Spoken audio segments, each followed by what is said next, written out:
주신 하나님의 말씀을 같이 찾겠습니다. 구약성경 요엘 2장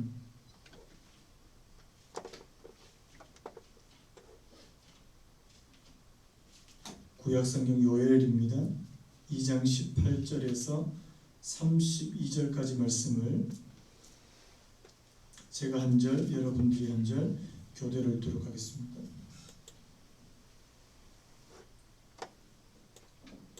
구약 요엘서 2장 18절에서 32절까지 제가 한 절, 여러분들이 한 절 교독합니다. 제가 먼저 읽겠습니다. 그때 여호와께서 자기의 땅을 극진히 사랑하시어 그의 백성을 불쌍히 여기실 것이라. 여호와께서 그들에게 응답하여 이르시기를 내가 너희에게 곡식과 새 포도주와 기름을 주리니 너희가 이로 말미암아 흡족하리라. 내가 다시는 너희가 나라들 가운데에서 욕을 당하지 않게 할 것이며 내가 북쪽 군대를 너희에게서 멀리 떠나게 하여 메마르고 적막한 땅으로 쫓아내리니 그 앞에 부대는 동해로 그 뒤에 부대는 서해로 들어갈 것이라. 상한 냄새가 일어나고 악취가 오르리니 이는 큰 일을 행하였음이니라 하시리라. 땅이여 두려워하지 말고 기뻐하며 즐거워할지어다. 여호와께서 큰 일을 행하셨음이로다. 들 짐승들아 두려워하지 말지어다. 들의 풀이 싹이 나며 나무가 열매를 맺으며 무화과 나무와 포도나무가 다 힘을 내는도다. 시온의 자녀들아 너희는 너희 하나님 여호와로 말미암아 기뻐하며 즐거워할지어다. 그가 너희를 위하여 비를 내리시되 이른 비를 너희에게 적당하게 주시리니 이른 비와 늦은 비가 예전과 같을 것이라. 마당에는 밀이 가득하고 독에는 새 포도주와 기름이 넘치리로다. 내가 전에 너희에게 보낸 큰 군대 곧 메뚜기와 느치와 황충과 팥중이가 먹은 횟수대로 너희에게 갚아주리니 너희는 먹되 풍족히 먹고 너희에게 놀라운 일을 행하신 너희 하나님 여호와의 이름을 찬송할 것이라. 내 백성이 영원히 수치를 당하지 아니하리로다. 그런즉 내가 이스라엘 가운데에 있어 너희 하나님 여호와가 되고 다른 이가 없는 줄을 너희가 알 것이라. 내 백성이 영원히 수치를 당하지 아니하리로다. 그 후에 내가 내 영을 만민에게 부어주리니 너희 자녀들이 장래일을 말할 것이며 너희 늙은이는 꿈을 꾸며 너희 젊은이는 이상을 볼 것이며 그때 내가 또 내 영을 남종과 여종에게 부어줄 것이며 내가 이적을 하늘과 땅에 베풀리니 곧 피와 불과 연기 기둥이라. 여호와의 크고 두려운 날이 이르기 전에 해가 어두워지고 달이 햇빛같이 변하려니와. 같이 읽겠습니다. 누구든지 여호와의 이름을 부르는 자는 구원을 얻으리니 이는 나 여호와의 말대로 시온산과 예루살렘에서 피할 자가 있을 것이며 남은 자 중에 나 여호와의 부름을 받을 자가 있을 것임이니라. 아멘. 오늘 말씀의 제목을 한번 따라해 보시겠습니까? 두 가지 회복의 약속. 두 가지 회복의 약속. 예, 저희가 지금 계속해서 이 요엘서 말씀을 살펴보고 있는데요. 오늘 지난주까지 우리가 살펴본 내용을 좀 정리할 필요가 있을 것 같습니다. 약속의 땅인 이스라엘에 메뚜기 떼로 인한 재난이 찾아왔지 않습니까? 땅이 황폐하게 되고 모든 종류의 그 먹을거리들이 사라져버리는 그런 일이 벌어졌습니다. 먹을 것만 사라진 것이 아니라 그들에게 있던 일상적인 즐거움과 기쁨도 제가 사라졌다는 말씀을 드렸습니다. 그들에게 남아있는 것은 뭐만 남아있었냐니까 신음과 탄식만 남아있었습니다. 우리가 앞에서 봤던 것처럼 1장 16절에 이런 말씀이 있습니다. 먹을 것이 우리 눈앞에 끊어지지 아니하였느냐? 기쁨과 즐거움이 우리 하나님의 성전에서 끊어지지 아니하였느냐? 여러분 더 비참한 게 뭐예요? 하나님께 제사를 드리는 것이 이스라엘 백성들의 정체성이었는데 하나님 앞에 제사 드릴 예물마저 없는 그런 상황이 되어버린 거예요. 여러분 왜 이런 일이 벌어졌다고 제가 말씀드렸습니까? 여러분 이스라엘이 하나님께로부터 멀어졌는데요. 자기도 모르게 멀어지게 된 겁니다. 요엘서에서 이스라엘의 구체적인 죄악이 드러나지 않는다고 제가 말씀을 드렸는데요. 뭐 때문인지 모르겠는데 하나님께로부터 멀어져 버렸다는 사실입니다. 여러분 그들이 막 엄청난 죄를 짓고 막 큰 죄를 지어서 하나님께로부터 멀어진 게 아니라는 사실이에요. 오히려 평범한 일상, 그들의 너무나도 평범한 일상이 그들을 하나님께로부터 멀어지게 만들었다는 사실입니다. 제가 2주 전에 그 존 파이퍼 목사님의 글을 인용해 드렸는데 다시 인용해 드리려고 합니다. 하나님을 향한 굶주림의 가장 큰 적이 독이 아니라 애플파이다. 여러분 이게 무엇을 말씀하신지 아시겠습니까? 하나님을 향한 굶주림의 가장 큰 적이 독이 아니라 애플파이다. 우리가 늘상 먹는 거라는 사실입니다. 천국을 향한 우리의 욕구를 무디어지게 만드는 것은 악인들의 잔치가 아니라 세상의 식탁에서 끝없이 주워 먹는 부스러기다. 성인용 비디오가 아니라 밤마다 황금 시간대에 애청하는 시시한 볼거리들이다.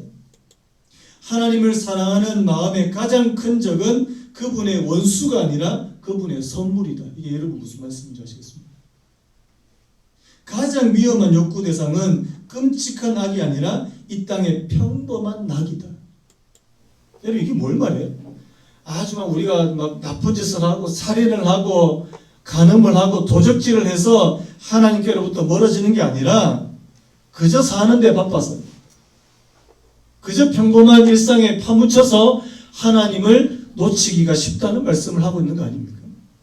여러분 마태복음 24장에서 주님께서도 이와 비슷한 말씀하셨는데요.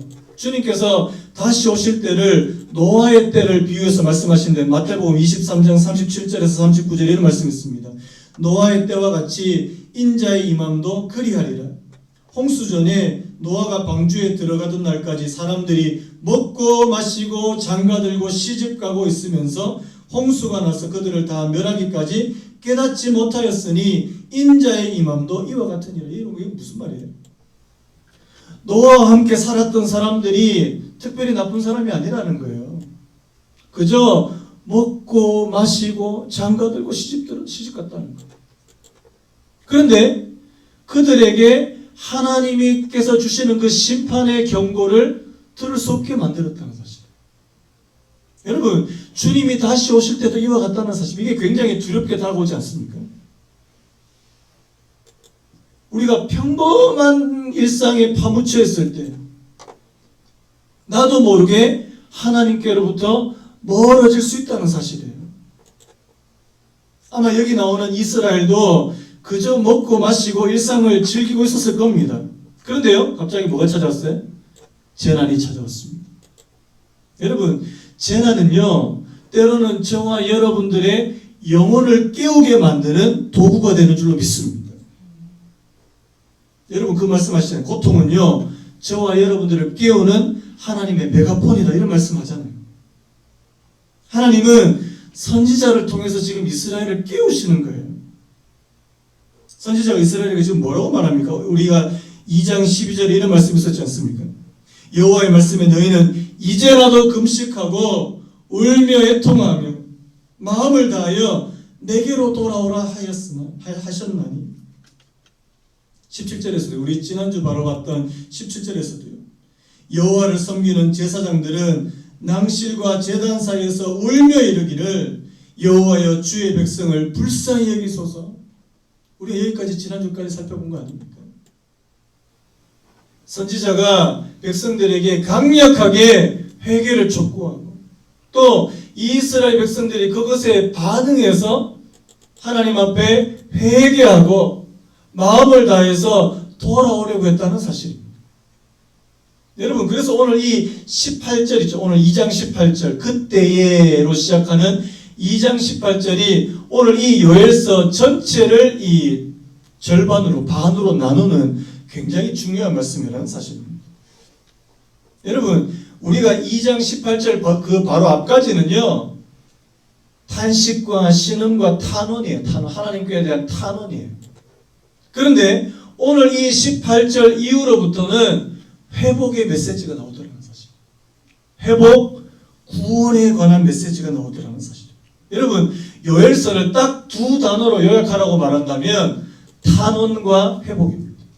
다른 말로 하면 탄원과 구원. 제사장들이 울면서 불쌍하게 여겨달라고 기도할 때 하나님께서 이 회복과 구원을 허락해 주시다는 사실입니다.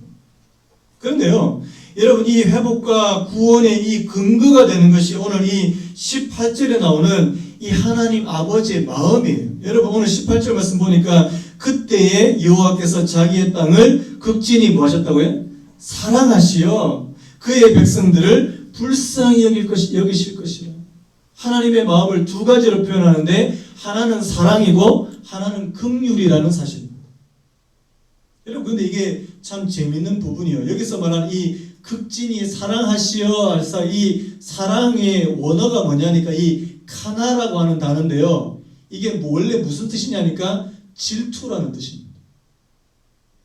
오늘 이 우리말 성경을 이 원어로 이게 직역해 본다면 여호와께서 자기의 땅을 극진히 질투하시어 이런 뜻이라는 사실.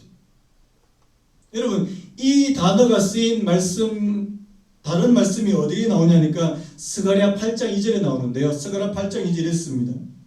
만군의 여호와가 말하노라 내가 시온을 위하여 크게 질투하노라. 그를 위하여 크게 분노함으로 질투하노라. 여러분 여기 나오는 이 질투하노라 이 질투가 바로 이 원어로 카나라는 단어라는 사실. 같은 단어입니다. 이 카나가 원래 질투하다, 시기하다, 또 열심을 내다 이런 뜻이 있는데요. 여러분 왜 여기서 하나님께서 극진히 사랑하시어 이거를 이 카나라는 단어를 썼는지 여러분 좀 아시겠습니까? 여러분 오늘 이 한 단어로요 하나님께서 이스라엘에게 왜 이렇게 하시는지 다 설명이 되는 부분 아닙니까? 앞에서 뭡니까? 하나님께서 이스라엘 백성들한테 메뚜기 재앙을 엄청난 재앙을 주시고요. 또 이제는 그들을 불쌍하게 여기시고 그들을 다시 회복시켜 주시려고 한다는 사실이에요. 여러분 뭐 하나님은 병 주고 약 주는 분입니까? 병 줬다가 약 줬다. 그런데요 이게 하나님의 질투로 인한 것이라는 사실. 여러분 하나님은 질투하시는 분이세요. 하나님은 질투의 하나님이십니다. 하나님이 이스라엘을 너무나도 사랑하셔서 그들이 잘못된 길로 가는 것을 견디지 못하시는 거예요. 여러분 사랑하지 않으면 질투합니까? 사랑은 질투는 사랑의 또 한 면이라고 생각이 되는데요. 여러분 출애굽기 34장 14절에 이런 말씀이 있습니다. 우리 같이 한번 읽어볼까요? 출애굽기 34장 14절 시작. 너는 다른 신에게 절하지 말라. 여호와는 질투라 이름하는 질투의 하나님이니라. 하나님께서 엄청난 질투로 지금 이스라엘 백성들에게 재앙을 내리시고 재난을 내리시고 그들로 아주 힘들게 하시다가 이제는 하나님께서 그들을 또 질투하셔서 그들을 다시금 회복시켜 주시려고 한다는 사실입니다. 여러분 아이들 키워보신 분들은 다 아실 거예요. 이 사춘기 아이들 키워본 분들은 더 잘하는 거 아닙니까? 애들이 말을 안 들어요. 말을 진짜 안 듣습니다. 어떤 때는 어릴 때는 매만 들어도 막 겁을 집어 먹었는데 사춘기쯤 되면 이제 겁도 없어요. 매 들어도 별로 왜 그러세요? 이렇게 말합니다. 그래서 부모가 막 이게 화를 내기도 하고 때로는 소리를 지르기도 하고 이번 주도 제가 소리 한번 질렀거든요. 이 집에 있으니까 이게 저도 집에 있는 시간이 많으니까 애들 이 잘못된 모습이 제 눈에 막 들어오는 거 아닙니까? 소리 한번 꽥 찍었습니다 이번 주에. 그런데요 제가 만약에 애들이 아무 잘못도 안 하고 너무나도 잘 생활하는데 제가 소리를 꽥 지르고 야단을 치고 하면 아마 저는 이상한 사람일 거예요. 그런데 잘못된 부분이 있으니까요. 어떤 분들 가운데는 개중에는 이 성격이 다혈질이라서 막 호적에서 파버리겠다 이런 말 하면 안 되는데 사실 저는 그런 말 한 적 없습니다. 호적에서 파버리겠다 이런 말 하기도 하고 집 나가라. 여러분 부모가 화가 나서 애들 보고 집 나가라는 말이 진짜 나가라는 말입니까? 또 애들이 또 네 알겠습니다 하고 또 집 나가버리면 또 이것도 진짜 곤란한 거죠. 여러분 왜 그런 거예요? 사랑하니까 화가 나는 거예요. 사랑하니까 화가 나는 거예요. 사랑하니까 잘못된 길로 가니까 화가 나는 거예요. 우리 하나님 인격을 가지신 우리 하나님도 마찬가지 아닙니까? 잠언 3장 12절에 대저 여호와께서 그 사랑하시는 자를 징계하시기를 마치 아비가 그 기뻐하는 아들을 징계함 같이 하십니다. 여러분, 오늘 저와 여러분들이 하나님의 이 질투하심, 그 질투가 하나님의 사랑이라는 사실을 깨닫는 은혜가 있기를 예수님의 이름으로 축복합니다. 여러분, 그런데요, 오늘 하나님께서 질투하셔서 그들에게 엄청난 재앙을 내리시니까 오늘 이스라엘이 어떻습니까? 진심으로 하나님께로 돌아오려고 한다는 사실이에요. 마음을 다해서 하나님께 부르짖고 있다는 사실입니다.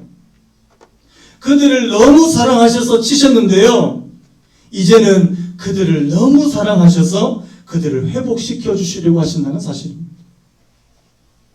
여러분, 오늘 말씀을 가만히 보면요, 1장에 나왔던 이 내용을 정확하게 그대로 반전시키는 모습을 우리가 오늘 이 본문에서 살펴볼 수 있는데요. 예를 한번 제가 들어보겠습니다.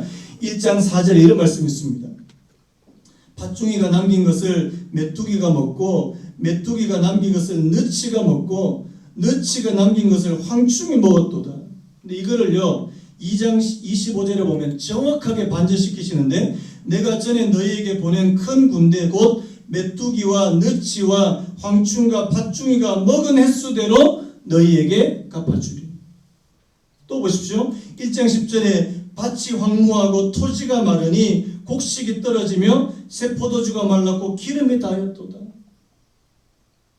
땅이 황폐되고 곡식과 기름이 떨어졌더라. 그런데 2장 24절에 보니까 정확하게 나옵니다. 마당에는 밀이 가득하고 독에는 새 포도주와 기름이 넘치리로다. 하나님께서 정확하게 빼앗아 가셨던 것들을 정확하게 그들에게 다 되돌려 주시더라는 사실입니다. 또 보십시오. 1장 18절에 보면 가축이 울부짖고 소떼가 소란하니 이는 꼴이 없음이라. 양떼도 피곤하도다. 그런데 2장 22절에 보니까요, 들짐승들아 두려워하지 말지어다. 들의 풀이 싹이 나며 나무가 열매를 맺으며 무화과 나무와 포도나무가 다 힘을 내는도다. 여러분, 뭘 말하는 거예요? 완전한 회복, 완전한 반전 아닙니까? 여러분, 하나님은 회복의 하나님이신 줄로 믿습니다. 하나님은 반전의 하나님이시라는 사실. 하나님께서 이스라엘이 잃어버렸던 것들을 몽땅 되돌려 다시 찾게 하실 수 있는, 여러분, 이건 뭘 말하는 겁니까? 하나님은 능히 그렇게 하실 수 있는 분이시라는 사실. 하나님 전능하신 분이세요. 우리가 다 잃어버렸다, 다 빼앗겼다 이렇게 말은 할지라도 그것을 그대로 다시금 회복시켜 주실 수 있는 분이시라는 것을 말씀하고 있는 거 아닙니까? 그래서요, 여러분, 이스라엘에게 필요한 모든 것은요, 하나님의 손으로 주시는 선물인 줄로 믿습니다. 특별히 오늘 말씀해 보니까 하나님께서 주신 것 중에 중요한 부분이 있는데요. 2장 23절입니다. 우리 2장 23절을 우리 같이 한번 읽어봤으면 좋겠습니다. 2장 23절 시작. 시온의 자녀들아, 너희는 너희 하나님 여호와로 말미암아 기뻐하며 즐거워할지어다. 그가 너희를 위하여 비를 내리시되 이른 비를 너희에게 적당하게 주시리니 이른 비와 늦은 비가 예전과 같을 것이라. 여러분, 여기 나오는 이른 비와 늦은 비는 굉장히 중요한 거예요. 이스라엘 땅에 이른 비, 여기서 말하는 이 이른 비는 뭐냐니까, 가을에 씨를 파종할 때 내리는 비가 바로 이른 비입니다. 우리나라하고는 이 상황이 완전히 반대인데요. 우리나라는 봄에 파종해서 가을에 거두는데, 이스라엘 땅은 가을에 파종해서 그 다음에 봄에 이 결실을 수확합니다. 그래서 이른 비가 이 가을에 씨를 파종할 때 내리는 비라는 사실이에요. 이 시기에 내리는 비로 인해서 뿌리는 씨들이 싹이 내고 땅에서 굳건하게 그렇게 자리를 잡을 수 있게 만든다는 사실입니다. 또한 이 늦은 비는요, 이 늦은 비는 봄이 되어서 수확할 때 내리는 비입니다.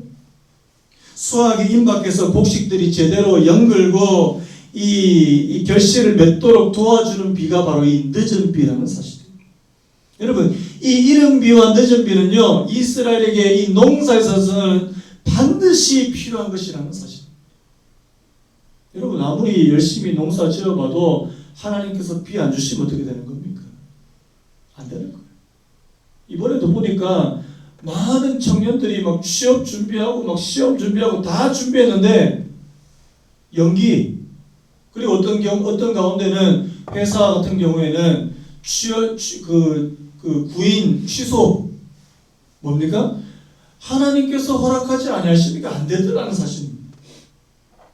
여러분, 하나님은요, 오늘 저와 여러분들이 필요한 모든 것을 공급하시는 하나님이신 줄로 믿습니다. 지금 코로나로 인해서요, 경제적으로 힘든 분들 굉장히 많습니다. 개인뿐만 아니라 우리나라뿐만 아니라 전 세계가 지금 경제적으로 휘청거리고 있는데요.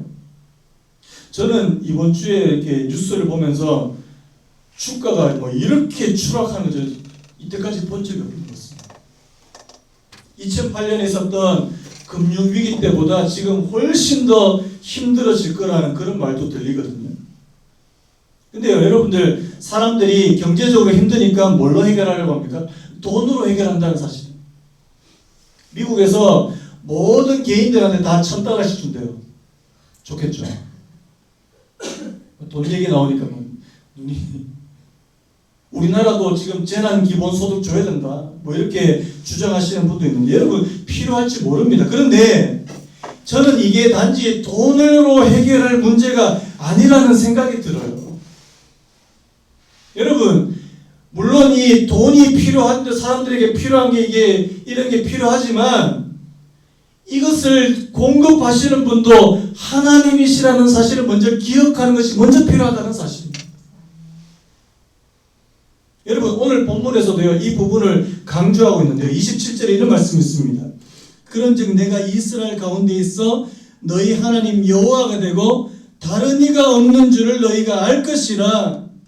내 백성이 영원히 수치를 당하지 아니하리로다.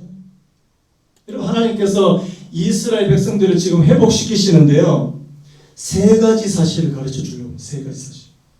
첫 번째 한번 따라해 보시겠습니까? 내가 이스라엘 가운데 있다. 오늘 말씀 뭐라고 말합니까? 내가 이스라엘 가운데 있어. 내가 너희 가운데 있더라는 사실. 이게 첫 번째예요. 그 다음 두 번째가 뭐냐니까 한번 따라해 보시겠습니까? 나는 너희 하나님 여호와이다. 나는 너희 하나님 여호와이다. 내가 너희 하나님이다. 그 다음 세 번째 뭔지 아십니까? 다른 신은 없다. 내가 이스라엘 가운데 있고 내가 너희의 하나님 여호와고 다른 신이 없더라는 사실. 여러분, 오늘 정말 우리가 고백하고 선포해야 될 부분이 바로 이런 부분 아니냐는 생각이 들어요.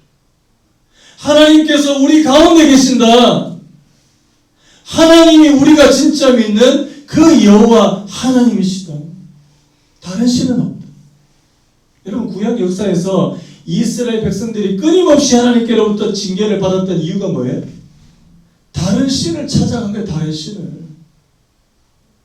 진짜 하나님께서 주신다는 사실을 깨닫지 못하고 이방의 우상들을 쫓아갔던 것이 바로 이스라엘의 역사 아니냐는 사실. 여러분, 오늘 저와 여러분도 마찬가지예요. 오늘 저와 여러분들에게 이 모든 것, 우리의 먹을 것, 입을 것, 쓸 것, 필요한 모든 것을 주시는 분은 바로 하나님이시라는 사실을 믿고 깨닫게 되신 은혜가 있기를 예수님의 이름으로 축복합니다. 하나님이 주신다는 사실. 그런데요, 제가 오늘 설교의 제목을 이 두 가지 회복의 약속이라고 잡았지 않습니까?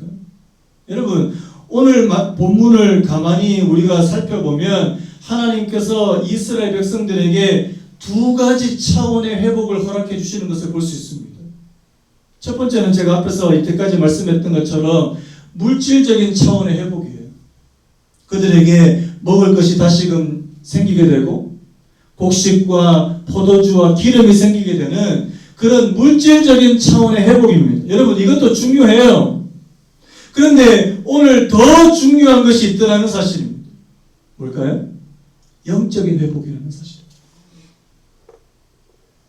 오늘 28절 이하로부터 나오는 말씀입니다. 그 후에 내가 내 영을 만민에게 부어주리니.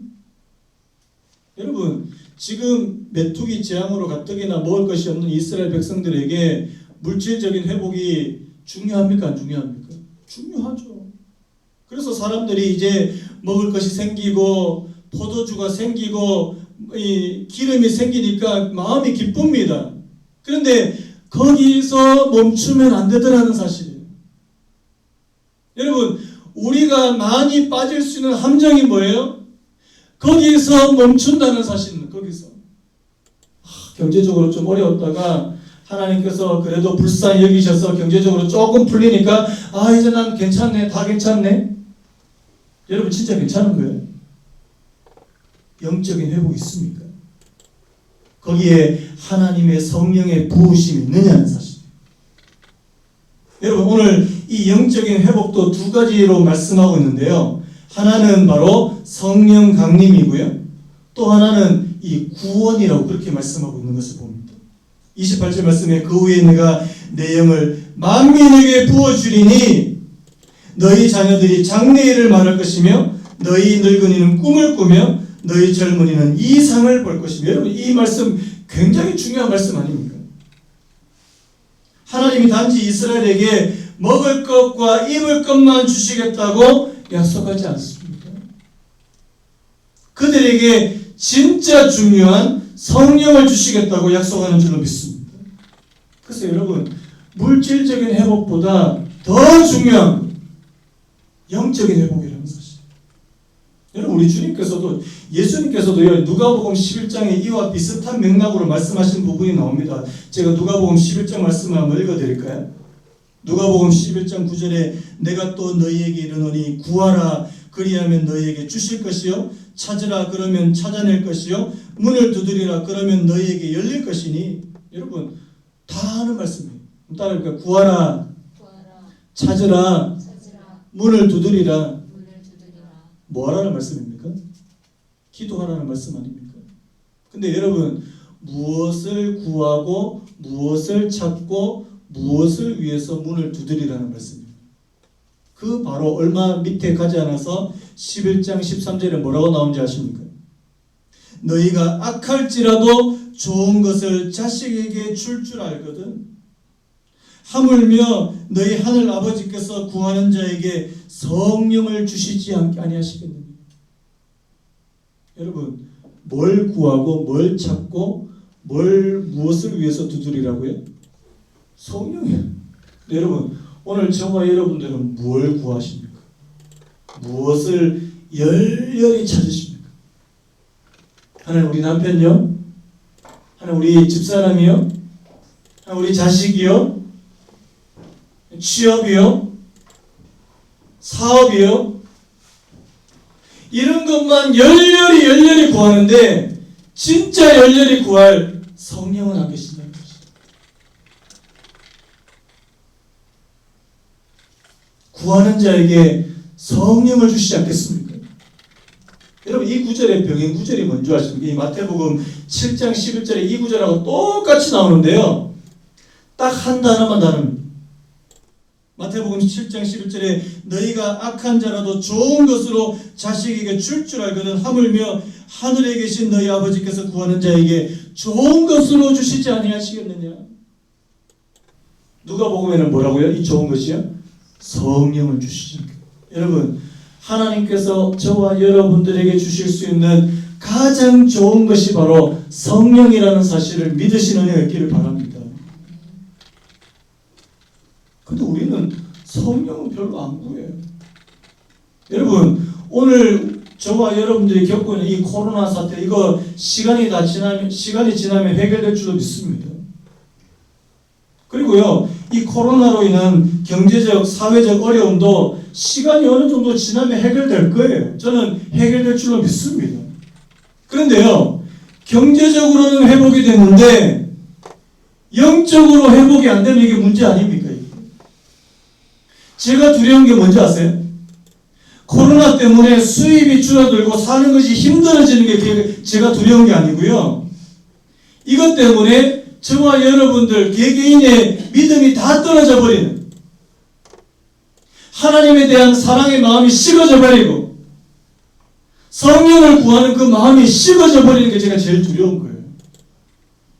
벌써 제 자신부터도요, 지금 영적으로 많이 게을러진다는 사실이 느껴집니다. 여러분 안 그렇습니까?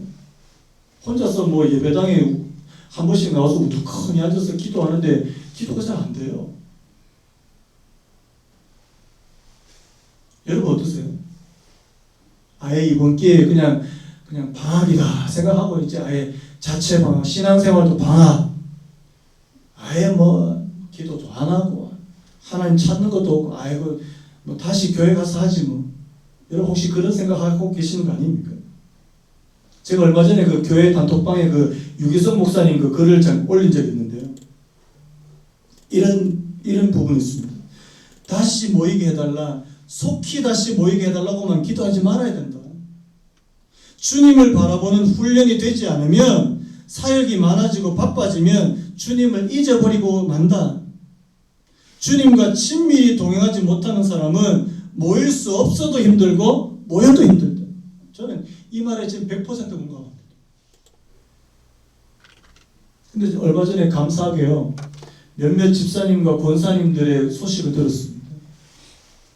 얼마나 요즘에 막 말씀이 읽는 것이 막 꿀송이 같이 달다 그러시고 막 통독의 말씀에 빠져가지고 너무 감사했거든요. 여러분, 오늘 저와 여러분들의 믿음이 떨어지지 않기를 원합니다. 하나님을 사랑하는 마음이 떨어지지 않기를 원합니다. 성령을 구하는 마음이 떨어지지 않는 은혜가 있기를 바랍니다. 여러분, 사실 오늘 28절 말씀, 그 후에 내가 내 영을 만민에게 부어주리. 여기서 말하는 이 만민은 다른 말로 모든 육체에게 부어주리니. 여러분, 이 말씀은요, 구약에서는요 혁명과도 같은 말씀이에요. 여러분, 구약시대 때 아무나 하나님의 성령을 받았습니까? 하나님께서 결코 아무에게나 성령을 주시지 않으셨어요. 구약시대 때는요 특별한 사명, 특별한 직분을 가진 사람들에게만 하나님의 성령이 임했다는 사실입니다. 예를 들어서 왕, 제사장, 선지자, 사사 같은 이런 사람들에게만 하나님의 성령이 임했다는 사실이에요. 근데 여러분, 오늘 뭐라고 말씀합니까? 내가 마지막 때, 내가 그때 그 후에 내가 내 영을 모든 육체에게 부어주겠다. 너희 자녀들은, 너희 늙은이들은, 너희 젊은이들은, 또 남종과 여종에게. 여러분, 이거 뭘 말하는 겁니까? 나이에 상관없이, 성별에 상관없이, 사회적인 신분에 상관없이 그렇게 주시겠다고 말씀하시는 거 아닙니까? 그 제임스 림버그라는 학자가 이 성령 강림의 두 가지 의미를 부여했는데요. 첫 번째가 바로 이 요엘이 말한 성령 강림은 바로 하나님의 포괄적인 선물이라는 사실입니다. 여러분 한번 따라해볼까요? 성령은 하나님의 포괄적인 선물이다. 사람들 가리지 않고 다 주시겠다는 거예요. 다 주시겠다는 거예요. 남자와 여자 가리지 않고, 젊은이와 늙은이 가리지 않고, 종과 자유인 가리지 않고 하나님께서 주시겠다는 사실입니다.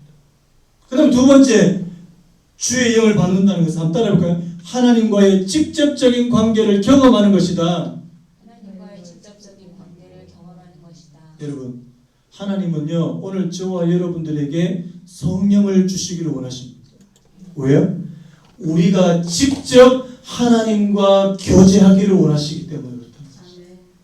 신부님, 목사님 아닙니다. 오늘 나 한 사람 한 사람에게 하나님께서 성령을 주셨어. 내가 그분에게로 직접 나가. 내가 제사장이 되고, 내가 선지자가 되고. 여러분, 하나님께서 이걸 원하십니다. 여러분, 여기 나오는 이 예언과 꿈과 환상은 다 뭐예요? 하나님의 계시를 받는 도구예요. 하나님의 계시를 받는 수단이에요. 하나님께서 저희들에게 예언도 주시고 꿈도 주시고 환상도 주시고 하나님께서 하시는 일을 선포하게 하시기 위해서 또 직접적으로 교제하게 하시기 위해서 하나님의 성령을 부어주시기를 원하신다는 사실. 그래서 다른 사람 자꾸 찾아가지 마시고요. 하나님, 내게 성령을 부어주십시오. 내가 하나님과 직접적으로 교제하기를 원합니다. 하나님께서 약속하지 않으셨습니까? 모든 육체에게 부어주시겠다. 또 한 가지 영적인 회복은 바로 마지막 때에 받는 이 구원의 은혜인데요. 제가 지난주에 우리 잠깐 살펴봤지 않습니까? 이 여호와의 날, 이 종말, 우주적인 종말의 때가 반드시 온다는 제가 말씀을 드렸는데요. 그때에 하늘과 땅의 징조에 대해서 오늘 성경에서 말씀하고 있지 않습니까? 여러분, 하늘에서는 어떤 일이 벌어집니까? 해가 어두워지고 달이 핏빛같이 변할 것이고요. 땅에서는요, 피와 불과 연기 기둥이 있을 것이다. 여러분, 이 부분에 대해서 해석이 얼마나 분분한지 모릅니다. 제가 살펴보니까 한 두 가지 정도로 나눌 수 있는데, 이 피와 불과 연기라는 부분이에요. 이 피를 사람들의 죽음, 불을 도시의 불길, 연기 기둥을 참혹한 전쟁이나 화산 폭발, 자연 재난으로 보는 이렇게 보는 부류가 있는가 하면요. 또 한 부분은 뭐냐니까 이 피와 불과 연기를 하나님의 진노의 심판 그리고 하나님의 나타나심 현현으로 보는 그런 학자들이 많이 있습니다. 저는 후자 쪽에 더 가까운데요. 뭐라고요? 피와 불과 연기가 하나님의 진노의 심판. 여러분, 그 사무엘하 22장에 보면 다윗이 하나님 앞에 드리는 그 기도에서 이 부분과 비슷한 부분이 나오는데요. 우리 사무엘하 22장 8절에서 10절 우리 같이 읽어봤으면 좋겠습니다. 같이 읽겠습니다. 시작. 이에 땅이 진동하고 떨며 하늘의 기초가 요동하고 흔들렸으니 그의 진노로 말미암음이로다. 그의 코에서 연기가 오르고 입에서 불이 나와 사름이여 그 불에 숯이 피었도다. 그가 또 하늘을 들이우고 강림하시니 그의 발 아래는 캄캄. 여기가 뭐 나옵니까? 하늘에서 진동, 그리고 코에서 연기, 불, 하나님의 진노하심, 그리고 하나님께서 직접 나타나신 하나님의 이 현현에 대해서 말씀하고 있는데요. 여러분, 이런 말씀 보면 막 마음에 두려움이 막 밀려옵니다. 마지막 때에 하나님께서 막 이렇게 진노하시면 어떡하나? 근데 여러분 뭡니까? 오늘 하나님께서 부르시는 자, 하나님의 이 회복의 은혜를 입은 자들에게는 하나님께서 그들을 구원해 주시겠다. 믿으십니까? 오늘 32절 뭐라고 말합니까? 누구든지 여호와의 이름을 부르는 자들은, 한번 따라해볼까요? 누구든지 여호와의 이름을 부르는 자들은 구원을 얻으리니. 오늘 저와 여러분들에게 하나님께서 이 구원의 은혜를 허락해 주시기를 예수님의 이름으로 축복합니다.